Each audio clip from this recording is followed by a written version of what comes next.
One of the hardest things I ever had to learn in my life was how to let go. See, everybody talks about holding on to dreams, to goals, to people, to plans. But what happens when the thing you're holding on to starts holding you back? What happens when what you thought was meant to bless you starts breaking you? That's a lesson life will teach you when you least expect it. There was a time when I thought holding on meant strength. I thought that if I just kept pushing, just kept fighting, I could make things go my way. I didn't understand that sometimes the very thing keeping me from moving forward was my inability to release what I couldn't control. I had a plan for my life. I had worked my whole childhood for that plan. Every sprint, every tackle, every early morning, it was all leading to one dream. But when life hit me, it didn't just hit my body, it hit everything I believed about what I thought my life was supposed to be. When that moment came, when everything changed, I had two choices. I could hold on to what was gone, or I could let go and trust that what was left was still enough. Letting go wasn't easy. It wasn't clean. It didn't happen overnight. There were nights I sat in the dark wondering, why me? Nights where my mind kept replaying how close I was to everything I ever wanted. But the truth I learned was this: you can't reach for what's next if your hands are full of what was. See, letting go doesn't mean you don't care. It doesn't mean you forget. It doesn't mean you stop loving or stop believing. It means you stop trying to control what's already done. It means you stop fighting the battles that were never yours to win in the first place. Because when you hold on to what's gone, you block the blessings that are trying to reach you. You can't move into the next season of your life if your heart is still stuck in the last one. I had to learn that faith isn't just believing things will get better, it's believing that even if they don't go the way you planned, it's still working for your good. I didn't know it then, but life was teaching me how to surrender. How to trust when I couldn't trace it, how to walk when I couldn't see the full path. That's what letting go really is. It's faith in motion. It's saying, I don't know what's next, but I know I'm built for it. And some of you are in that exact space right now. You're holding on to something that's already done. You're trying to fix something that wasn't meant to be fixed. You're replaying what they said, what they did, what you lost. But what if the lesson wasn't about getting it back? What if the lesson was about learning who you are without it? Because sometimes losing what you thought you needed is what shows you what you're really made of. There's freedom in letting go. There's peace in surrender. It's not about giving up, it's about growing up. It's about realizing that not everything lost is a loss. Some things had to fall apart so you could fall into your purpose. Some people had to walk away so you could learn to walk on your own. Some dreams had to die so you could dream again this time, not out of ego, but out of purpose. You see, life doesn't always give you closure, but it will always give you choice. And the choice is simple. Keep holding on and stay stuck, or let go and step into something greater. So if you're in that moment where everything in you wants to hold on, I want you to breathe, stand still and say to yourself, I trust what's next, even if I don't understand it yet. There was a moment in my life that changed everything. Not just the direction I was headed, but the man I became. I can still see it clear as day, the stadium lights, the crowd, the feeling that everything I had worked for since I was a kid was right there within reach. I had dreamed of that moment my entire life. I had sacrificed, I had trained, I had disciplined myself because I believed if I gave everything I had, life would give me everything I wanted. But life doesn't always play by the rules we write for it. That one play, just one tackle, and in a split second, everything I thought my life would be was gone. I went in full speed, the kind of hit I'd made 1,000 times before, but this time was different. When I hit the ground, I couldn't move. My arm went numb. I tried to get up, but nothing worked, and in that instant, all I could think was, this can't be happening, not me, not like this. They rushed me off the field, and while the world saw a football injury, I felt something much deeper breaking inside. What followed wasn't just physical pain, it was emotional, it was spiritual. The hardest part wasn't learning how to live with one paralyzed arm, it was learning how to live with a broken dream. I remember lying in that hospital bed, tubes everywhere, doctors walking in and out, and this thought hit me like a punch. Everything I've worked for is gone. Who am I now? That's when life got real. Because sometimes it's not the injury that hurts the most, it's the identity you lose with it. For a long time, I wrestled with that question. Why would something like this happen when I had done everything right? I wasn't out in the streets, I wasn't causing trouble, I was chasing purpose, chasing greatness. and yet in a single moment it all disappeared. But what I didn't understand then was that my pain wasn't punishment, it was preparation. That moment didn't come to destroy me, it came to develop me. See, sometimes life has to break you to build you differently. That injury took away what I wanted, but it gave me something far greater perspective. It taught me that your greatest blessings often come wrapped in pain, that the very thing you think disqualified you might be the thing that qualifies you for what's next. It's easy to praise when everything's going your way, but the real test of who you are comes when everything stops working. When your plan fails, when your dream collapses, that's when your character steps in. In that hospital room, I realized something powerful: purpose doesn't leave when plans do. My body was broken, but my heart was still beating, which meant I still had work to do. I could have stayed bitter, I could have blamed life, blamed God, blamed the moment that changed me, but instead I made a choice. I was going to use my pain as fuel. I was going to let that moment make me, not break me. Because if life could take away my dream in an instant, then it could also give me something new in the same breath if I was willing to see it differently. Over time, I began to understand that every struggle carries a seed of strength inside it. The challenge is, most people never stay long enough in the pain to find the purpose. We want to skip the process. We want the lesson without the loss. But life doesn't work that way. You can't grow without discomfort. You can't find your deeper calling without walking through the dark. Looking back now, I see that moment, the one that broke me, as the moment that built me. It stripped away everything I thought I needed and left me with what truly mattered.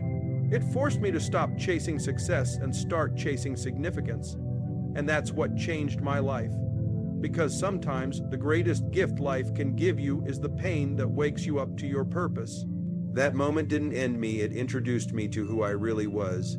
You know, people talk all the time about wanting to grow, wanting to get better, wanting to reach another level, but when it's time to step into something uncomfortable, that's when most people stop. Because the truth is, growth doesn't happen in comfort. You can't evolve while staying where it's safe. You can't get stronger lifting light weights. Every single thing that grows has to stretch. Every seed that breaks the soil first had to be buried in the dark. So the question isn't, do you want to grow? The question is, are you willing to go where growth lives even when it hurts? When I was younger, I wanted everything to make sense. I wanted every step to be clear, every path to be smooth. I thought success was about control, about having everything lined up, about knowing exactly how it would turn out. But life doesn't work that way. Life doesn't ask for your permission before it teaches you a lesson. Sometimes it'll take you through seasons that don't make sense just to show you who you are when everything else is stripped away. I learned that the hard way, because there came a point where I realized if I stayed where I was comfortable, I'd never grow into who I was called to be. Comfort feels good, it feels safe, predictable, familiar, but it's a trap. Comfort is the silent killer of greatness. It convinces you that average is enough, that good is good enough, that at least I tried is something to be proud of. But deep down, something in your spirit knows you were built for more. You can feel it, that pull, that whisper, that hunger that says, this can't be it. Every time I've grown in my life, it's been because I stepped into something that scared me. When I lost the game, when I faced the injury, when I had to rebuild everything from the ground up, those were the moments that shaped me. Not the easy wins, not the comfortable days. It was the adversity that forced me to dig deeper. Pain has a way of introducing you to yourself. It'll show you what's real. It'll expose what you've been hiding behind. It'll strip away the excuses and force you to see who you really are. See, growth doesn't come from asking, why me? It comes from saying, try me. It's when you stop running from the storm and start learning how to stand in it, because life's not supposed to be easy, it's supposed to evolve you. Every challenge, every setback, every disappointment is an opportunity to develop endurance, resilience, perspective. The problem is, most people quit in the middle of the process. They start praying for the mountain to move instead of learning how to climb it. And I get it, pain is uncomfortable, change is uncomfortable. But comfort never built character. When you're willing to step into what's hard, you start to see what's possible. You start to understand that the obstacle isn't blocking your path, it is your path. Every hardship, every closed door, every delay, it's not a detour, it's development. It's life preparing you for the next level. I used to think success was about reaching a destination, but what I've learned is that success is about who you become on the way there. The grind, the struggle, the moments you wanted to quit but didn't, that's what makes you. Because when you've been through something, when you've had to fight for your peace, fight for your vision, fight for your purpose, nobody can take that from you. So if you're facing something right now that feels too hard, too heavy, too painful, I want you to remember this: you can't grow where you won't go. Don't run from the challenge. Don't hide from the pain. Step into it, because the same fire that burns you is the fire that builds you. There came a point in my life when I realized that feelings will fool you if you let them. Feelings change. One day you wake up motivated, ready to take on the world. The next day, that same fire feels like it's gone. And if your commitment depends on how you feel, you'll never build anything that lasts. Because faith isn't about feeling, it's about following through when the feeling fades. It's easy to believe when everything's going right, when the path is smooth, when the blessings are flowing. But what happens when life hits you in the mouth? What happens when you've been praying, working, and believing, and nothing seems to move? That's when faith shows up. I had to learn that faith isn't just what you say when life is good, it's how you live when life doesn't make sense. There were nights when I sat in my room, frustrated, asking, why me, why now? I felt like everything I'd worked for was slipping away. My emotions were all over the place. One moment I was strong, the next I was broken. But that's when something inside of me whispered, you can't trust every emotion, but you can trust your mission. And that's what kept me going. Because purpose doesn't care about how you feel, it demands consistency even when your emotions can't keep up. Most people want the outcome of faith without the endurance it requires. They want to see the promise without walking through the process. But faith isn't built in the spotlight, it's built in the shadows, in those quiet moments when nobody's watching and you still choose to keep showing up. It's built when you feel empty but still decide to give your best. It's built when life says no, but you keep saying yes. Faith is a muscle, it only grows when it's stretched, when it's tested, when it's pushed past comfort. There were times when I didn't understand what was happening, when I thought everything I'd lost was unfair. But over time, I realized that faith doesn't need understanding to stand firm. Sometimes you have to walk even when you can't see the next step. You have to trust that what's in front of you might look uncertain, but what's guiding you has never failed. That's what it means to live by faith, to move without proof, to believe without evidence, to keep going even when everything in you says stop. When I look back on my life, I can see the pattern now. Every moment that tested my faith was preparing me for the next level of purpose. Every disappointment built discipline. Every setback strengthened belief, and every unanswered prayer was a setup for something better than I could have imagined. If you base your life on feelings, you'll give up every time it gets hard. But if you anchor your life in faith, nothing can move you. Because faith doesn't just carry you through good days, it holds you steady in the storm. And that's the thing, people think strength is about never feeling weak. But real strength is about what you do when you do feel weak. It's about showing up anyway.